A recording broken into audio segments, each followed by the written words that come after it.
여러분, 오늘도 제 채널을 찾아주셔서 정말 감사해요. 영상 시작하기 전에 구독 버튼 꼭 눌러주시고 좋아요도 한 번씩 눌러주시면 큰 힘이 돼요. 여러분의 작은 관심이 더 좋은 이야기를 만드는 원동력이 되니까요.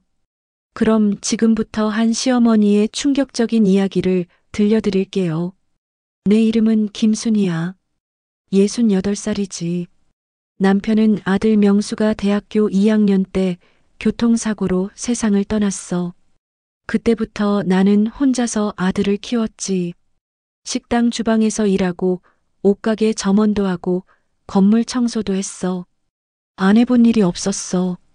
아들 하나만은 제대로 키워야겠다는 일념으로 살았거든. 명수는 착한 아이였어. 공부도 잘해서 좋은 대학 나왔고 대기업에 취직도 했어. 내가 평생 고생한 보람이 있다고 생각했지. 아들이 30살이 되던 해 유리라는 여자를 데리고 왔어. 첫인상은 괜찮았어. 예쁘장하게 생긴 아가씨였지. 명문대를 나와서 외국계 기업에 다닌다고 했어. 아들이 좋아하는 모습을 보니 나도 마음이 놓였어. 결혼 준비하는 동안 내가 할 수 있는 건 다 해줬어. 예단도 푸짐하게 해주고 신혼집 전세금도 내가 냈어. 평생 모은 돈이 거의 다 들어갔지만 아들이 행복하면 그만이라고 생각했어. 결혼식 날 나는 제일 앞자리에 앉아서 아들이 신부 입장하는 모습을 봤어. 가슴이 뭉클했어. 내 아들이 이제 어엿한 가장이 되는구나 싶어서 말이야. 결혼 후 몇 년이 지났어. 아이 소식이 없었어. 나는 조급했지만 젊은 사람들 생각이 있겠거니 하고 기다렸어. 하지만 속으로는 손주 보는 게 꿈이었거든. 며느리는 임신에 대해 부정적이었어. 회사 일이 바쁘다고 아직 아이 키울 준비가 안 됐다고 했어. 결혼 5년 차가 되던 해였어. 어느 날 명수가 전화를 했어. 엄마, 유리가 임신했어. 그 말을 듣는 순간 나는 울컥했어. 세상을 다 가진 기분이었어. 드디어 손주를 안을 수 있다니. 이 나이에 무슨 복을 받는 건지 모르겠더라고. 다음 날부터 나는 며느리 뒷바라지에 몰두했어. 입덧이 심하다고 하니까 좋다는 음식은 다 해서 갖다 줬어. 새벽 시장에 나가서 제일 신선한 재료만 골랐어. 해삼이며 전복이며 비싼 거 가리지 않고 샀어. 유기농 채소도 잔뜩 사서 정성껏 요리했지. 며느리 집에 가면 냉장고에 반찬 가득 채워놓고 왔어. 어머니, 이건 너무 짜요. 며느리가 그러면 나는 다시 가서 싱겁게 만들어 왔어. 어머니, 이건 비려서 못 먹겠어요. 그러면 또 다른 방법으로 요리했어. 배달 음식 먹겠다는 며느리를 보면 마음이 아팠어. 임신부가 그런 걸 먹으면 안 되는데. 하지만 며느리는 귀찮아했어. 어머니가 너무 신경 쓰지 않으셔도 돼요. 알아서 잘 먹을게요. 그 말이 서운했지만 나는 참았어. 손주만 건강하게 태어나면 그만이니까. 아들은 바빴어. 회사 일이 많다며 집에 늦게 들어왔어. 며느리도 출산 휴가 전까지 일을 했고 나는 그 사이에서 이것저것 챙겼어. 산부인과 검진 날이면 같이 가서 기다렸고 태교에 좋다는 음악회도 표를 구해서 갖다 주곤 했어. 10달이 정말 길게 느껴졌어. 하지만 그 기다림도 행복했어. 매일 손주 생각을 하면서 살았거든. 어떤 얼굴일까? 아들 닮았을까? 며느리 닮았을까? 옷도 미리 사두고 아기 침대도 골라놨어. 명수는 엄마가 너무 과하다고 했지만 나는 행복했어. 드디어 출산 예정일이 다가왔어. 나는 가방을 싸서 며느리 집 근처에 숙소를 잡아놨어. 언제든 달려갈 수 있게 말이야. 밤낮 핸드폰을 손에 쥐고 있었어. 혹시라도 명수한테서 전화가 오면 바로 병원으로 갈 수 있게. 어느 날 새벽 드디어 전화가 왔어. 엄마, 유리가 진통 시작했어. 지금 병원 가는 중이야. 나는 부랴부랴 택시를 타고 병원으로 달려갔어. 분만실 앞에서 명수와 함께 기다렸지. 몇 시간이 지났을까? 아기 우는 소리가 들렸어. 간호사가 나왔어. 축하드려요. 건강한 여자아기예요. 3.2kg예요.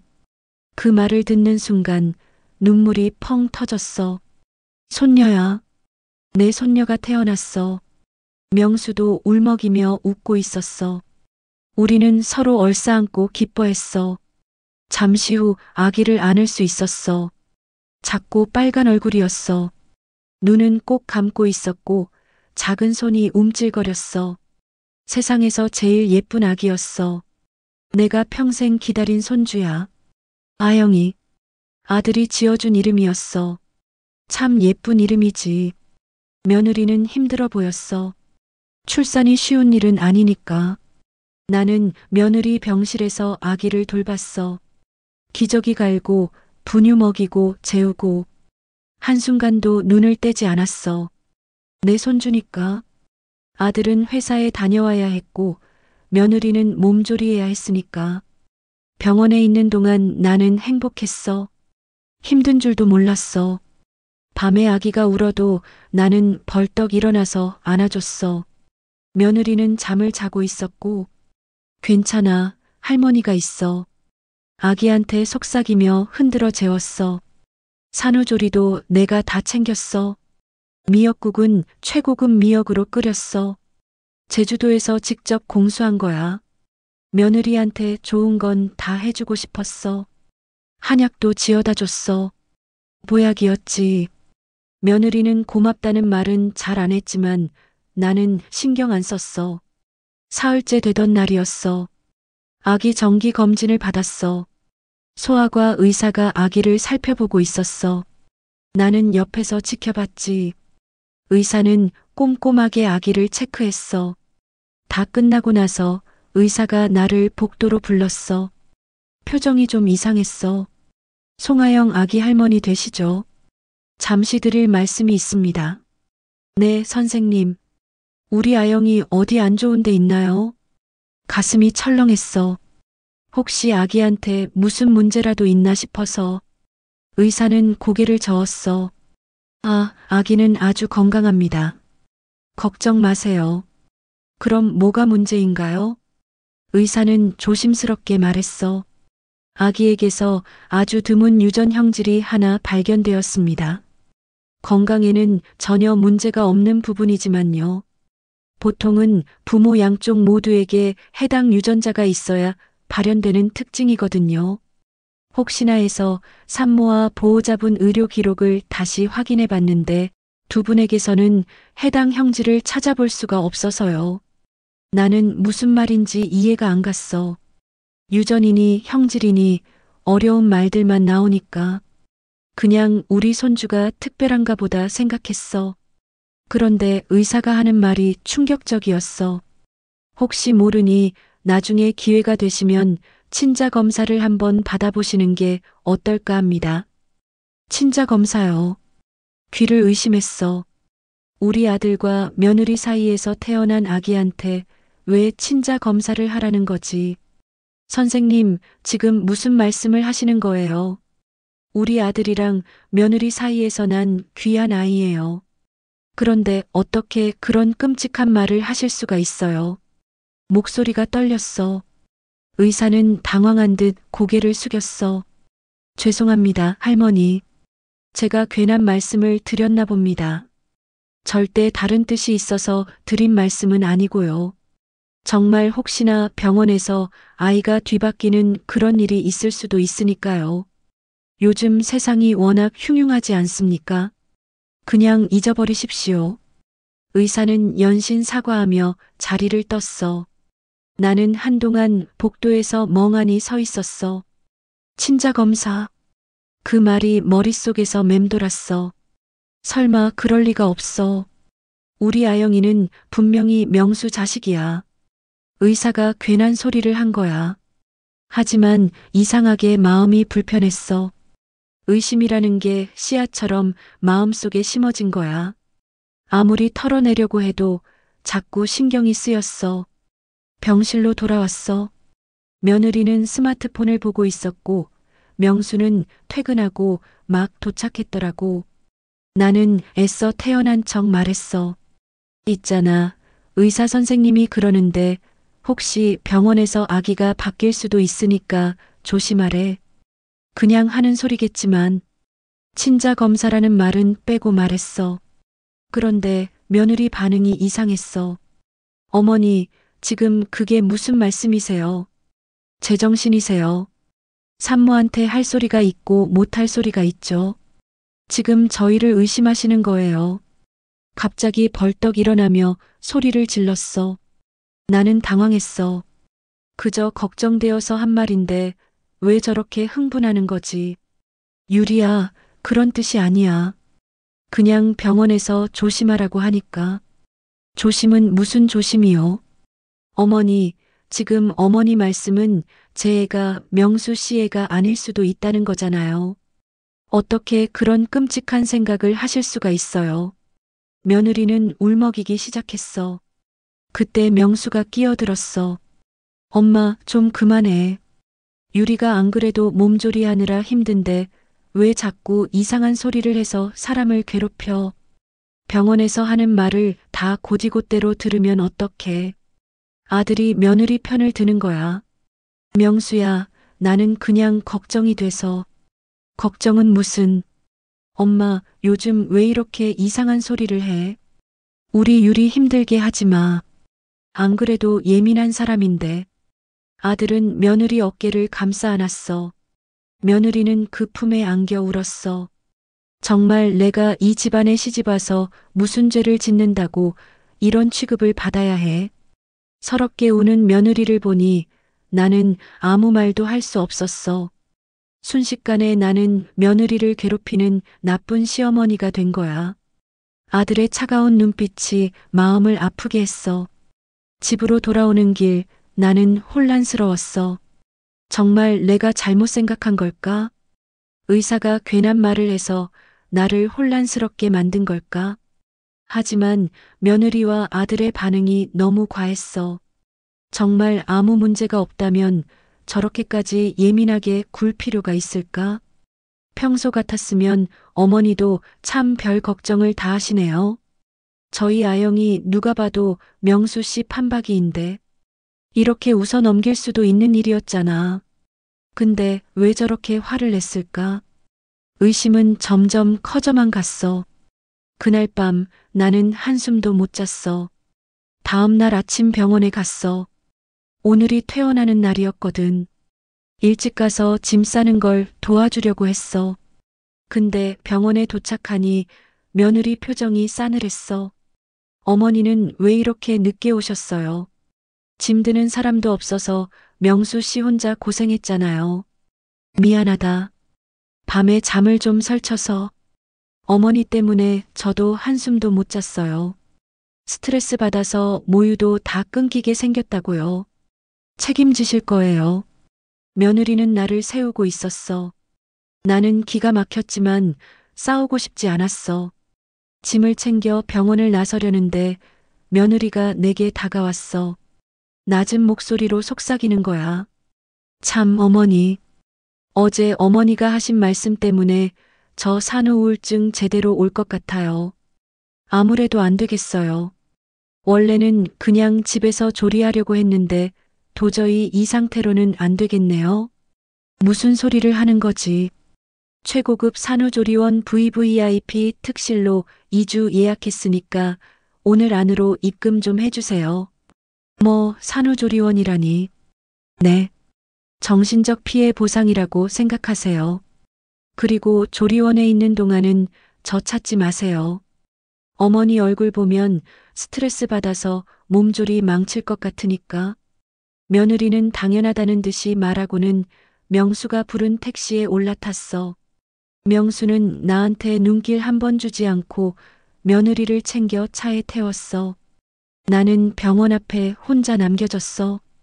분노와 배신감에 온몸이 떨렸어. 내가 명수를 낳고 키울 때는 산후조리원이란 말조차 없었어. 뜨끈한 미역국에 밥 말아 먹으며 찬바람 들까봐 이불 꽁꽁 싸매고 아이를 돌봤어. 혼자서 다 해냈어. 근데 요즘 며느리들은 참 유별하다고는 생각했지만 이건 너무해. 심지어 그 이유가 내 탓이라니. 집으로 돌아오는 내내 며느리 말이 칼날처럼 가슴을 찔렀어. 정신적 피해 보상? 그 말이 계속 귀에 맴돌았어. 나는 그저 손주 걱정, 며느리 걱정에 노심초사했을 뿐인데 졸지에 나는 그들의 행복을 방해하는 늙고 의심 많은 시어머니가 된 거야. 억울하고 분한 마음에 명수한테 전화를 걸었어. 아무리 그래도 이건 아니지 않냐고, 어떻게 엄마한테 이럴 수 있느냐고 따지려고 했어. 근데 아들 반응이 내 기대와는 완전히 달랐어. 엄마, 또 왜 그래? 지금 유리조리원 들어가는 길인데 자꾸 전화해서 사람 귀찮게 할 거야. 명수야, 너 정말 이럴 수 있니? 어떻게 엄마한테? 엄마가 먼저 잘못했잖아. 가만히 있는 사람 의심한 게 누군데? 유리가 조리원 가고 싶다고 한 게 그렇게 억울해. 엄마 돈 많잖아. 그 돈 좀 쓴다고 어디 못 빠져. 아들의 뻔뻔한 말에 입을 다물 수 없었어. 내 돈은 땅 파서 나오는 돈이 아니야. 남편 일찍 여의고 명수 하나 남부럽지 않게 키우려고 안 해본 일이 없었어.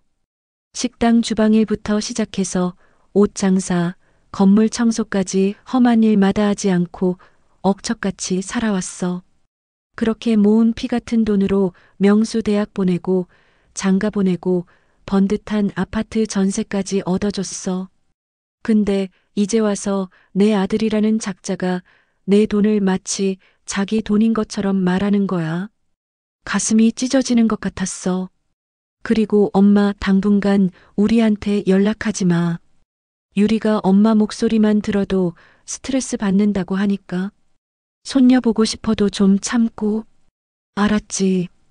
아들은 내 대답도 듣지 않고 일방적으로 전화를 끊어버렸어. 텅 빈 거실에 주저앉아 한참을 울었어. 평생을 바쳐 키운 아들인데 이제는 완전히 며느리 편이 되어 나를 내치려고 하는구나. 서러움이 북받쳐 올랐어. 수십 년간 내 세상의 전부였던 아들이 완전히 등을 돌려버렸다는 사실이 믿기지 않았어. 그날 밤 나는 결심했어.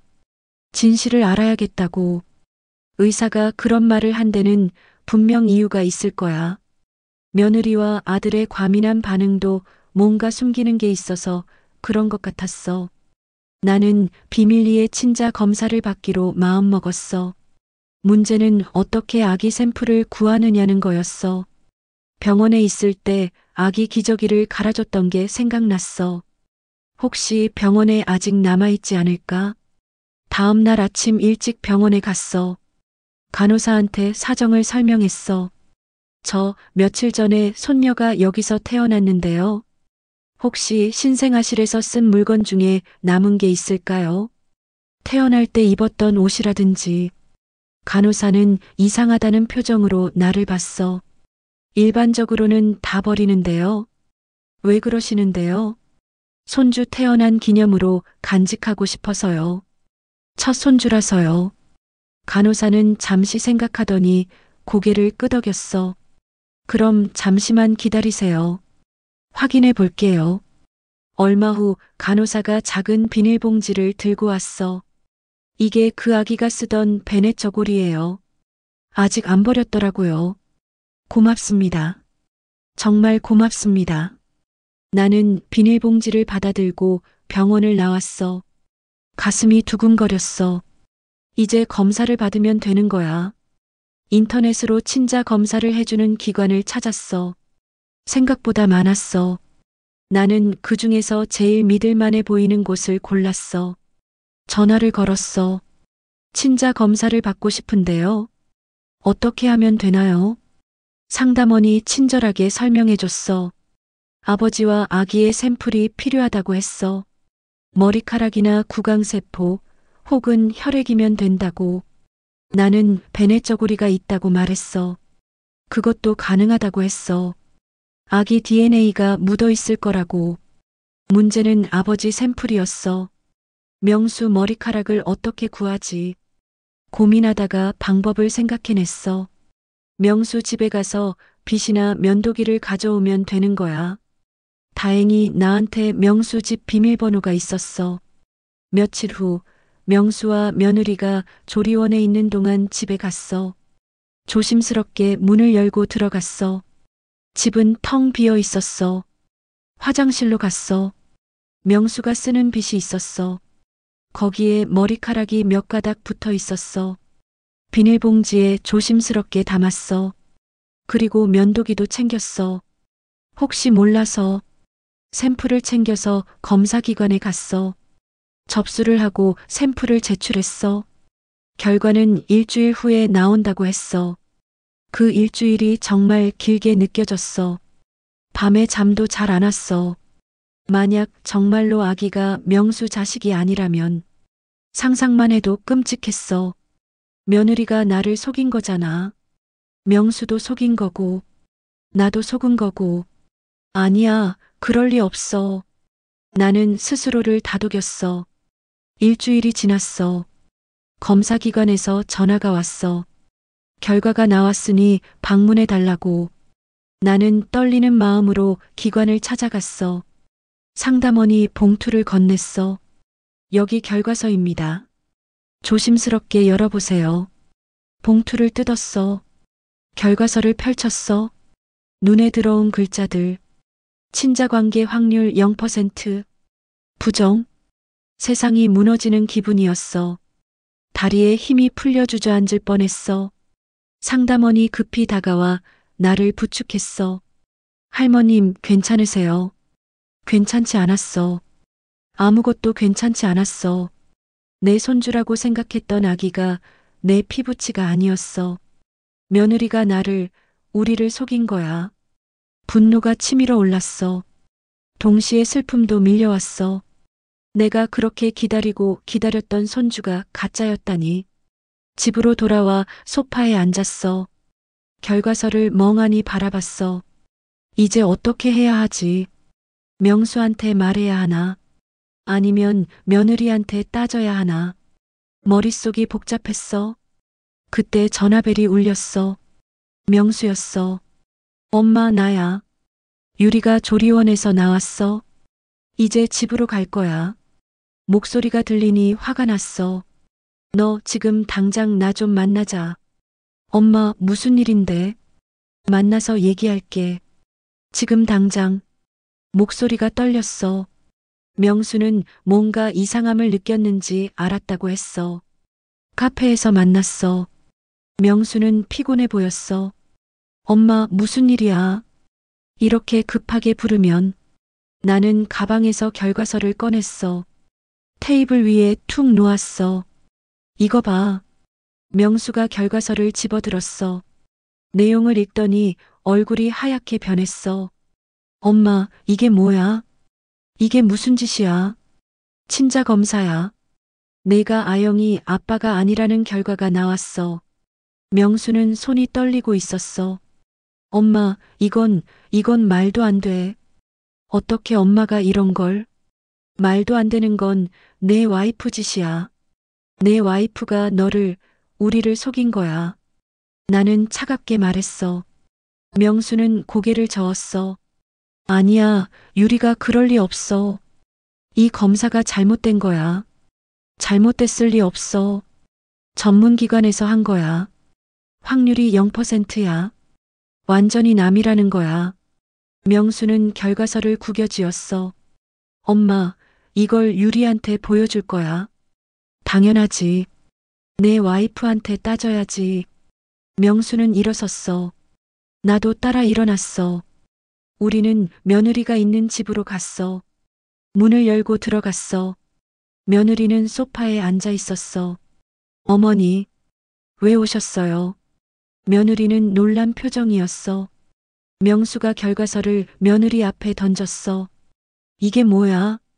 유리야. 설명해봐. 며느리가 결과서를 집어들었어. 읽더니 얼굴이 창백해졌어. 이게 뭐예요? 친자 검사 결과야. 아영이가 내 딸이 아니래. 며느리는 고개를 저었어. 말도 안 돼요.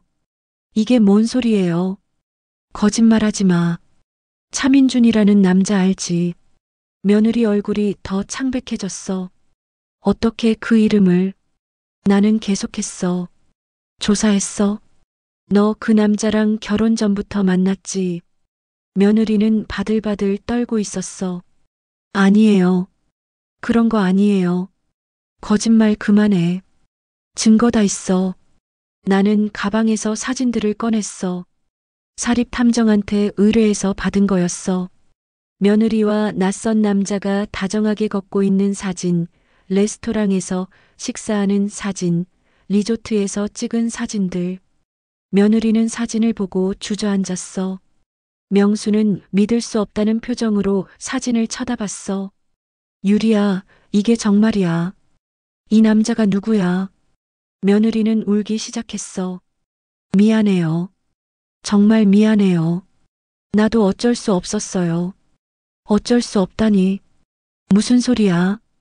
명수가 소리쳤어. 며느리는 흐느끼며 말했어.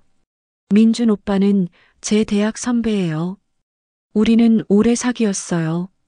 결혼하려고 했는데 오빠 집안이 반대했어요. 민준 오빠 집안은 재벌이거든요. 저는 평범한 집안 출신이라서. 그래서 어쩌라고? 명수가 물었어. 저는 포기할 수 없었어요. 민준 오빠를. 그래서 일단 다른 사람이랑 결혼하기로 했어요. 명수 씨를. 그러면 민준 오빠 부모님이 안심할 거라고 생각했어요. 명수는 믿을 수 없다는 얼굴이었어. 그럼 처음부터 나를 이용한 거야. 며느리는 고개를 숙였어. 미안해요. 하지만 명수 씨도 나쁜 건 아니었어요. 착하고 성실하고. 그래서 결혼했어요. 근데 민준 오빠를 잊을 수가 없었어요. 결혼하고도 계속 만났어요. 아기는? 명수가 떨리는 목소리로 물었어. 민준 오빠 아이예요. 리조트 갔을 때 생긴 거예요. 그때 명수 씨는 출장 가 있었고, 며느리는 담담하게 고백했어. 명수는 벽에 기대섰어. 다리에 힘이 풀린 것 같았어. 나는 냉정하게 물었어. 그럼 처음부터 우리를 속인 거네. 며느리는 대답하지 않았어. 나는 계속 물었어. 내가 그동안 내한테 해준 게 뭔데? 돈도 많이 줬고 정성도 다했어. 그런데 이렇게 배신을 해. 며느리는 여전히 고개를 숙이고 있었어. 명수는 주저앉았어.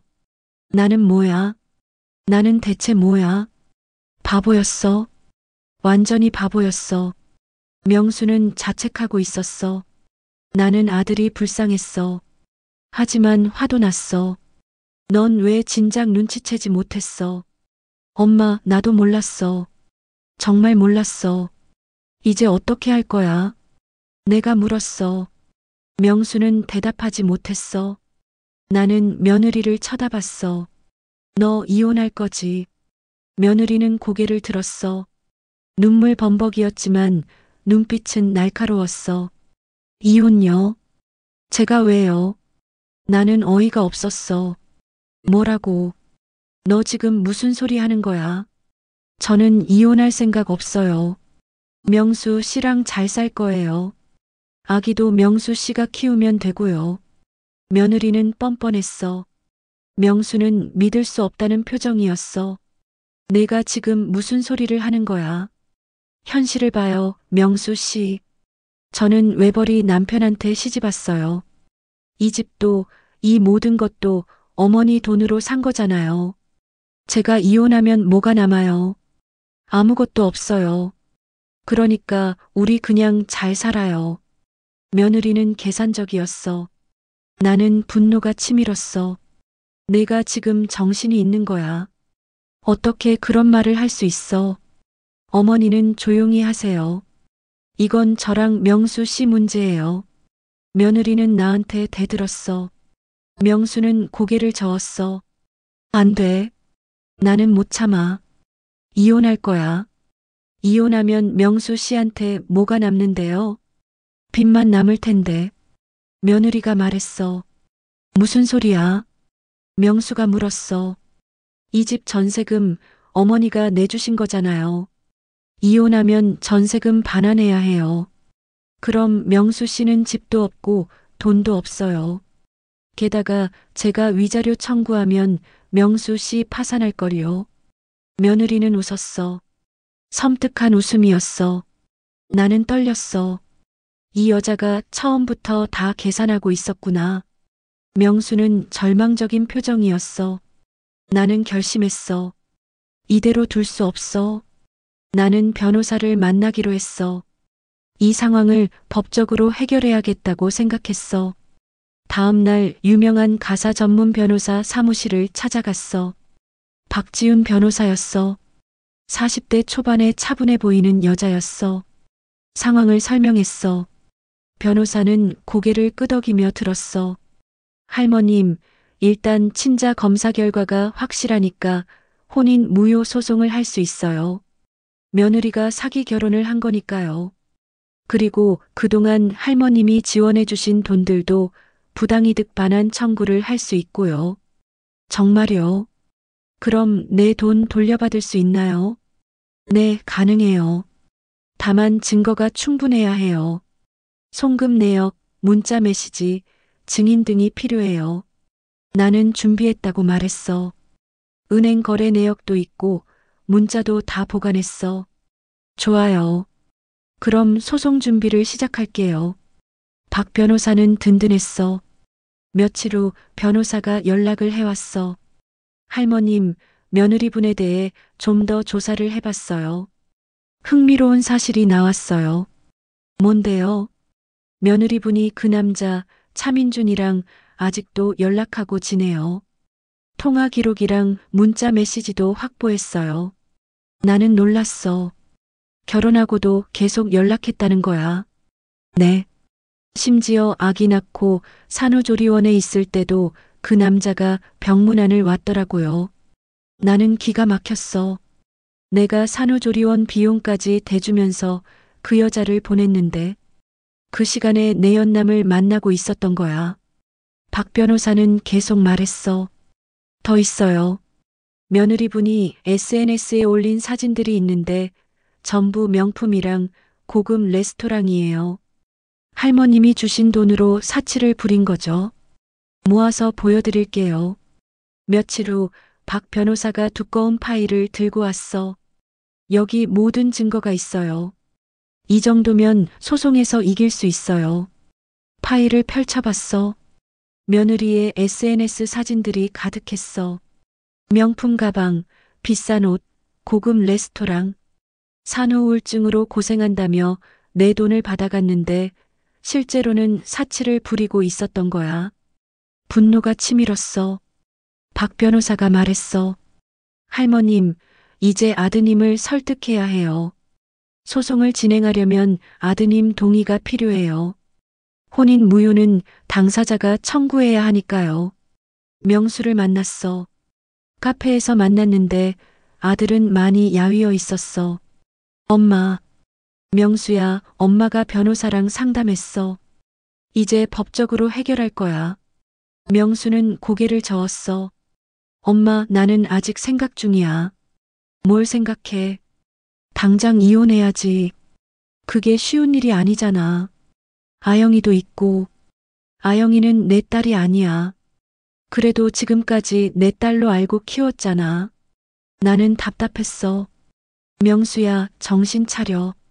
그 여자는 처음부터 너를 이용한 거야. 알아. 알지만. 알면서 왜 그래? 명수는 힘없이 웃었어. 엄마, 나 유리 없으면 못 살아. 나는 한심했어. 아들아, 자존심이 없니? 자존심보다 사랑이 더 중요해. 나는 유리를 사랑해. 설령 나를 속였다 해도. 나는 한숨을 쉬었어. 그럼 나라도 할 거야. 부당이득 반환 청구. 내가 그 여자한테 준 돈 다 받아낼 거야. 엄마, 그러지 마. 그러면 유리가 어떻게 살아?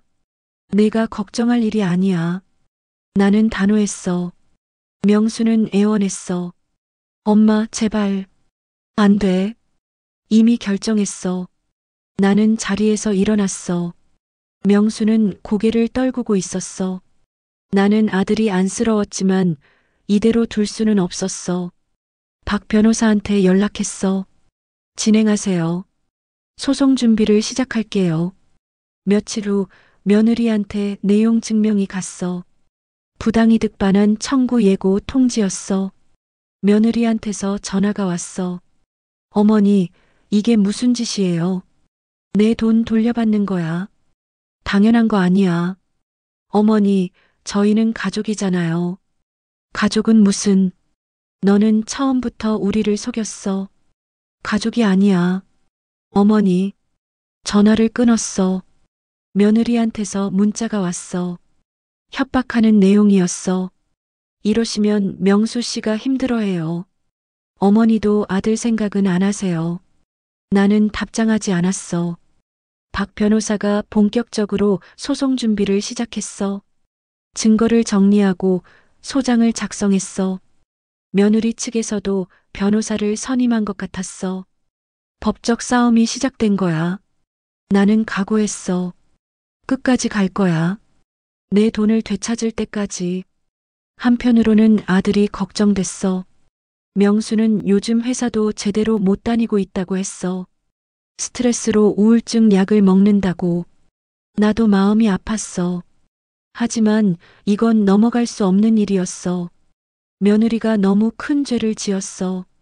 어느 날 명수가 집에 왔어. 얼굴이 말이 아니었어. 엄마, 제발 소송 취하해줘. 안 돼. 엄마, 내가 잘못했어. 내가 무능해서 유리가 다른 남자를 찾은 거야. 다 내 탓이야. 명수는 자책했어. 나는 아들을 안아줬어. 내 잘못이 아니야. 며느리 잘못이야. 그 여자가 너무 나쁜 거야.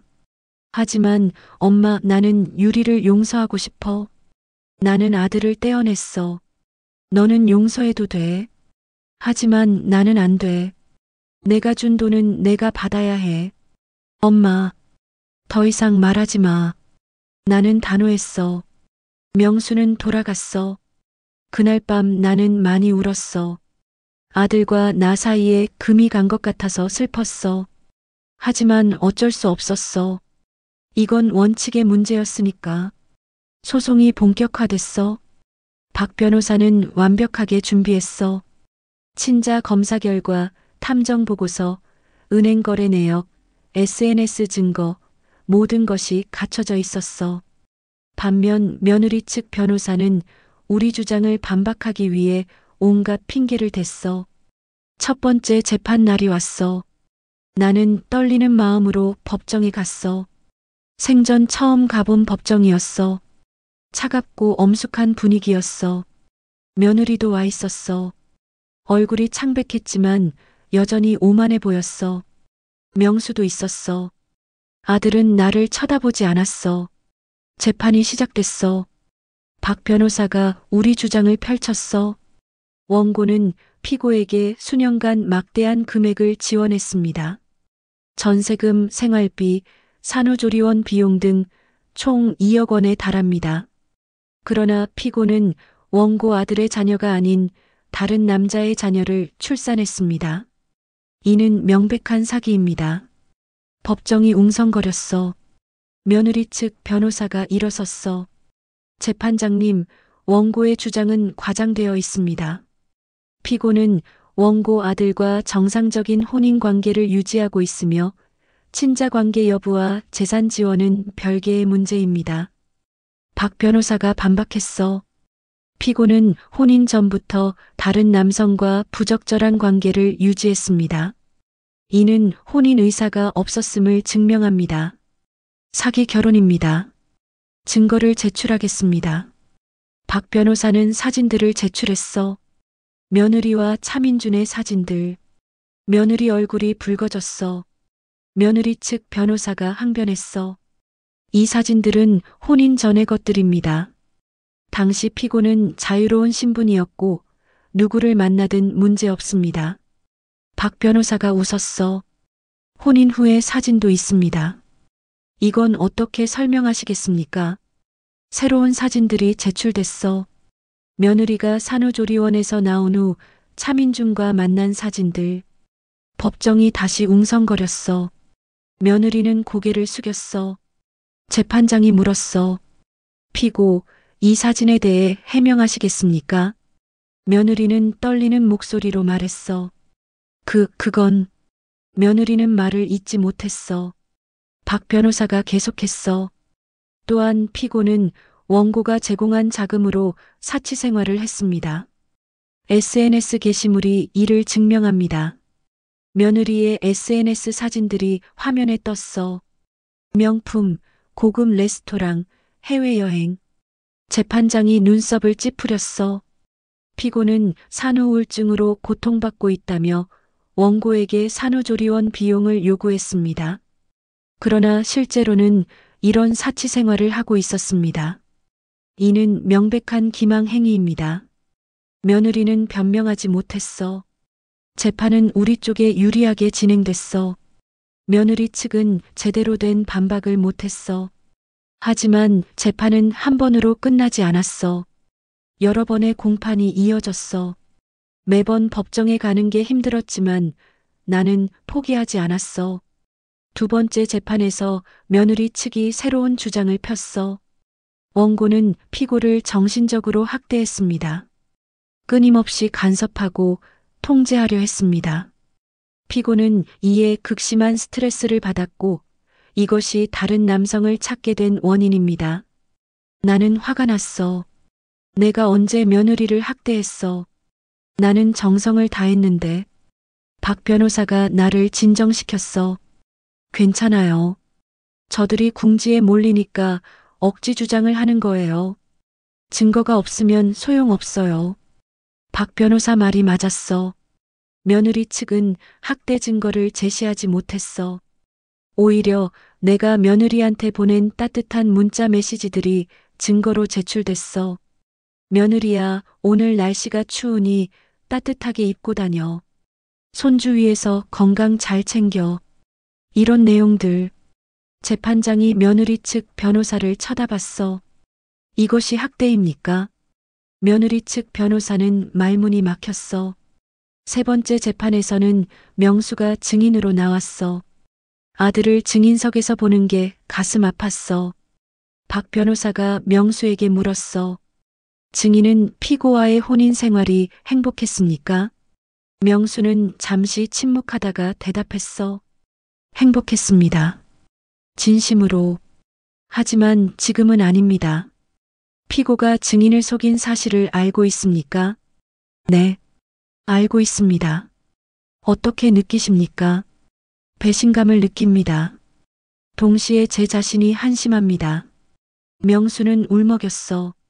나도 눈물이 났어. 며느리 측 변호사가 반대 신문을 했어. 증인은 피고를 여전히 사랑합니까? 명수는 망설였어. 그러다가 작은 목소리로 대답했어.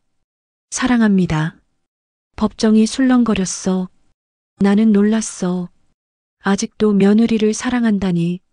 며느리 측 변호사가 웃었어. 보십시오, 재판장님. 증인은 피고를 사랑하고 용서했습니다. 이 부부는 화해하고 싶어 합니다. 이 소송은 원고의 일방적인 감정 때문에 진행되는 것입니다. 박 변호사가 반박했어. 증인의 개인 감정과 법적 책임은 별개입니다. 피고는 원고를 기망했고 부당이득을 취했습니다. 이는 반환되어야 합니다. 재판장이 고개를 끄덕였어. 재판은 계속됐어. 네 번째, 다섯 번째 공판이 이어졌어. 증거들이 계속 제출됐어. 차민준과의 통화 기록, 호텔 예약 내역, 신용카드 사용 내역. 모든 것이 며느리에게 불리했어. 며느리는 점점 초라해졌어. 법정에 올 때마다 얼굴이 어두워졌어. 반면 나는 희망을 가졌어. 이길 수 있을 것 같았어. 마지막 공판에서 최후 진술이 있었어. 며느리가 먼저 말했어. 재판장님, 저는 잘못했습니다. 하지만 저도 사람입니다. 사랑 때문에 실수했습니다. 제발 용서해 주십시오. 며느리는 울었어. 하지만 나는 동정하지 않았어. 거짓 눈물이 분명했어.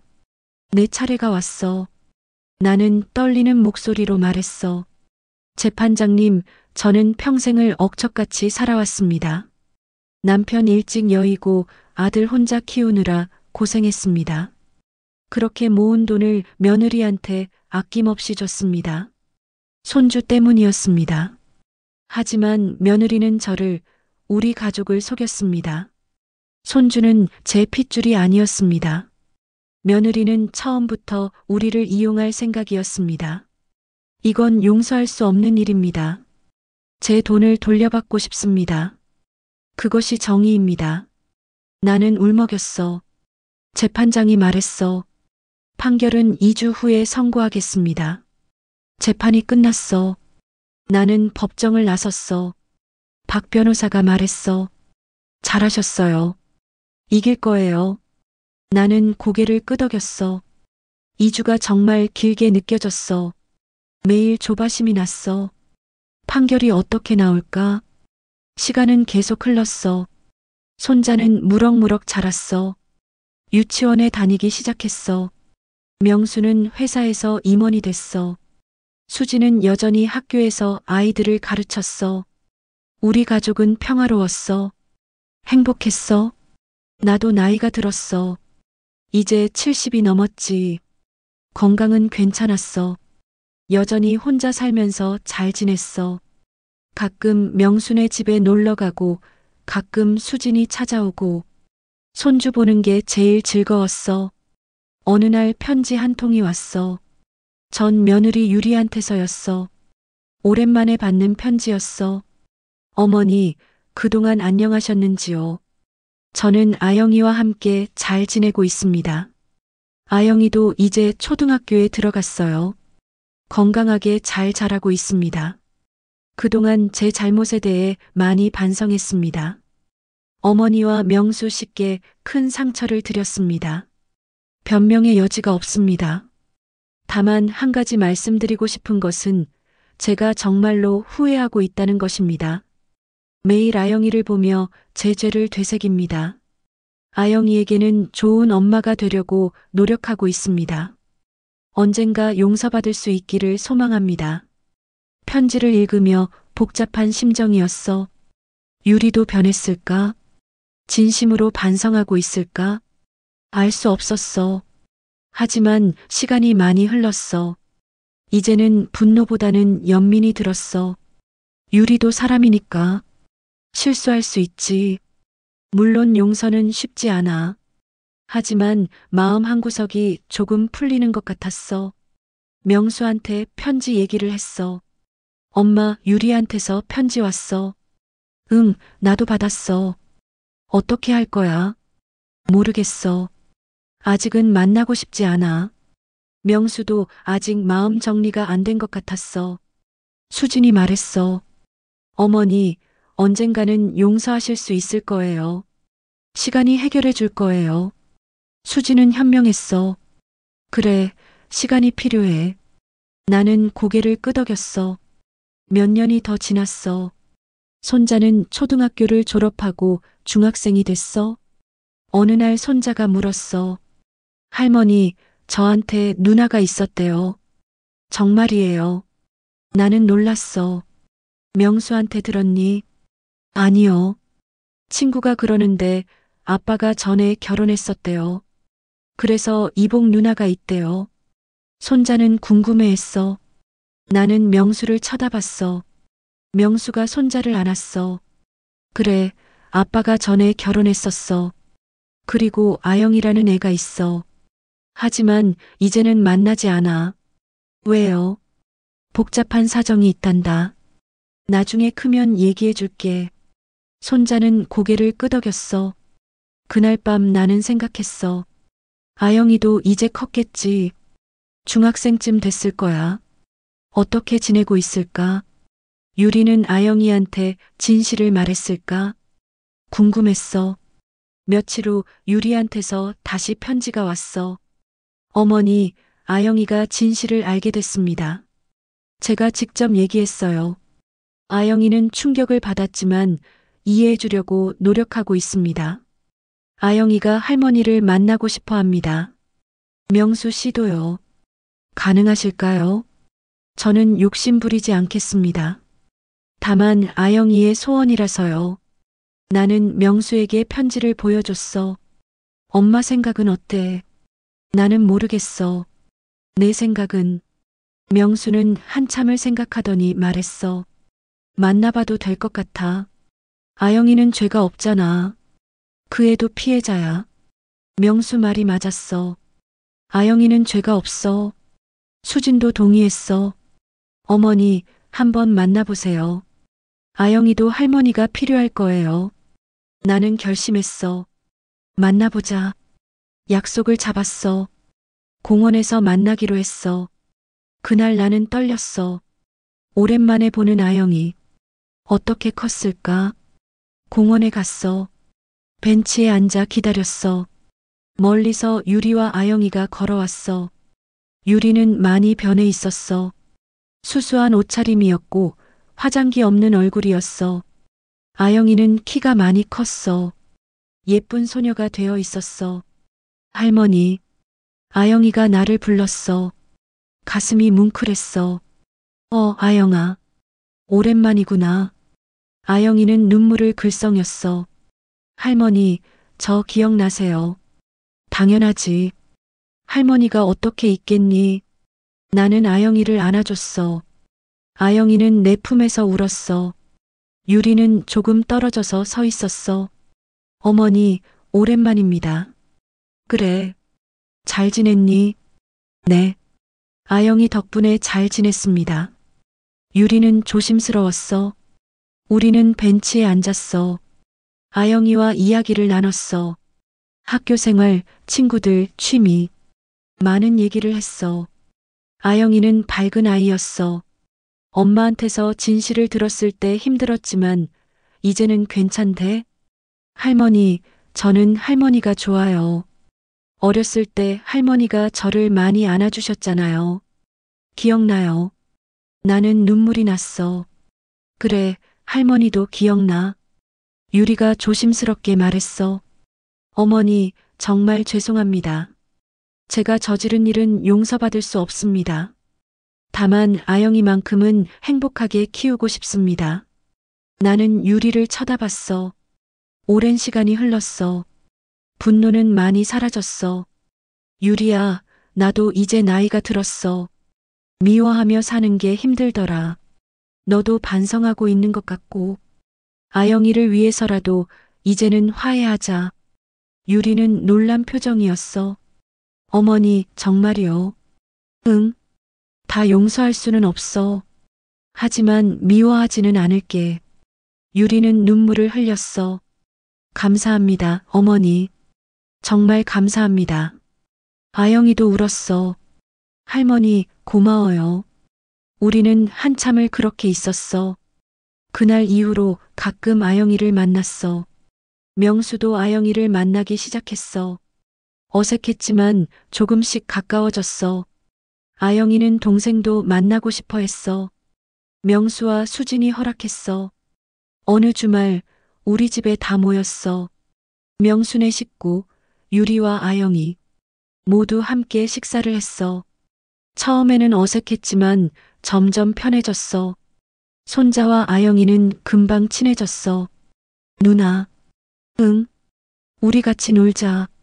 좋아. 아이들은 웃으며 놀았어. 어른들은 그 모습을 지켜봤어. 수진이 말했어. 보기 좋네요. 아이들은 순수해요. 나는 고개를 끄덕였어. 유리가 조심스럽게 말했어. 명수 씨, 행복해 보여요. 수진 씨 좋은 분 같아요. 명수가 대답했어. 응. 나 이제 행복해. 다행이에요. 유리는 진심으로 말하는 것 같았어. 나도 나름 행복해. 아영이가 있으니까. 그래, 잘 키워. 저녁이 되어 모두 돌아갔어. 나는 혼자 집에 남았어. 창밖을 바라봤어. 별이 많이 떠 있었어. 오늘 하루가 꿈 같았어. 전 며느리와 화해하다니. 몇 년 전에는 상상도 못했던 일이야. 하지만 이제는 가능했어. 시간이 모든 걸 해결해줬어. 나는 이제 정말 나이가 들었어. 70 중반이야.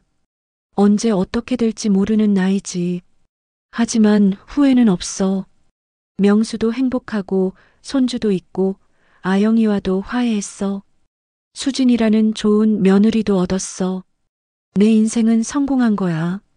며칠 후 수진이 찾아왔어. 어머니, 건강검진 받으셨어요. 아직? 같이 가요. 저랑 같이 병원 가요. 수진은 나를 챙겼어. 우리는 병원에 갔어. 검사를 받았어. 다행히 큰 이상은 없었어.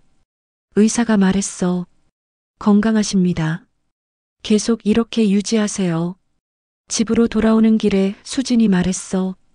어머니, 오래오래 건강하세요. 저희가 필요해요. 고맙다, 수진아. 나도 너희가 필요해. 우리는 손을 잡았어. 집에 도착해서 차를 마셨어. 수진이 말했어. 어머니, 제가 어머니 며느리가 된 게 정말 감사해요. 나도 감사해. 수진이가 우리 집에 와줘서. 우리는 웃었어. 수진이 돌아간 후 나는 일기를 썼어. 오늘의 일들을 적었어. 행복한 일들, 감사한 일들. 일기를 쓰면서 깨달았어. 내 인생은 험난했지만 결국 행복했어. 힘든 일도 많았어. 남편을 일찍 잃고 아들 혼자 키우고 며느리한테 배신당하고. 하지만 그 모든 걸 견뎌냈어. 그리고 지금은 행복해. 진짜 가족을 얻었어. 수진이와 손자, 그리고 화해한 아영이까지. 창밖을 보니 달이 떠 있었어.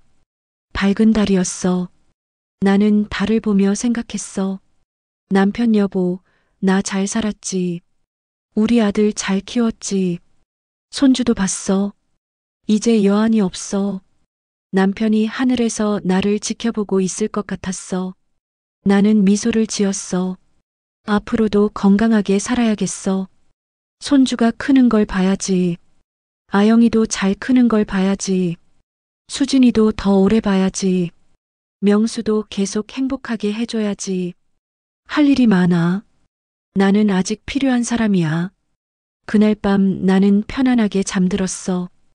오랜만에 악몽 없이 잘 잤어. 꿈에서는 남편이 나왔어. 웃으며 손을 흔들었어. 잘 살았어, 순이야. 고마워, 여보. 우리는 웃었어. 행복한 꿈이었어. 다음 날 아침 일어나니 햇살이 방 안 가득 들어와 있었어. 창문을 열었어. 신선한 공기가 들어왔어. 새들이 지저귀고 있었어. 새로운 하루가 시작됐어. 나는 기지개를 켰어. 오늘도 열심히 살아야지. 명수한테서 문자가 왔어. 엄마, 오늘 저녁에 우리 집으로 올래. 수진이가 엄마 좋아하는 음식 만든대. 그래, 갈게. 나는 답장을 보냈어. 저녁이 기대됐어. 가족들과 함께하는 시간이 제일 좋아. 옷장을 열고 옷을 골랐어. 깔끔한 옷으로 입었어. 거울을 봤어. 주름이 많아졌지만 눈은 밝았어. 웃는 얼굴이었어. 나는 행복한 사람이야. 70 중반이지만 아직 건강해. 가족들이 있어. 더 바랄 게 없어. 현관문을 나서며 생각했어. 인생은 참 기구해. 힘든 일도 많았지만 결국 행복해졌어. 용서하는 법도 배웠어. 미워하며 사는 것보다 용서하고 사는 게 훨씬 평화로워. 이제는 모든 걸 내려놓고 싶어. 그저 남은 시간 행복하게 살고 싶어. 거리를 걸으며 하늘을 봤어. 맑은 하늘이었어. 구름 한 점 없었어. 기분이 좋았어. 오늘도 좋은 하루가 될 것 같아. 명순의 집으로 향하며 나는 웃었어. 내 인생의 새로운 시작이야. 70 중반에 찾은 진짜 평화야. 김순희의 이야기는 여기서 끝이야. 힘든 시간도 있었지만 결국 행복을 찾았어. 용서를 배웠고 진짜 가족을 얻었어. 이제는 평화롭게 살 거야. 남은 인생을 감사하며 살 거야. 그게 내가 배운 인생의 교훈이야.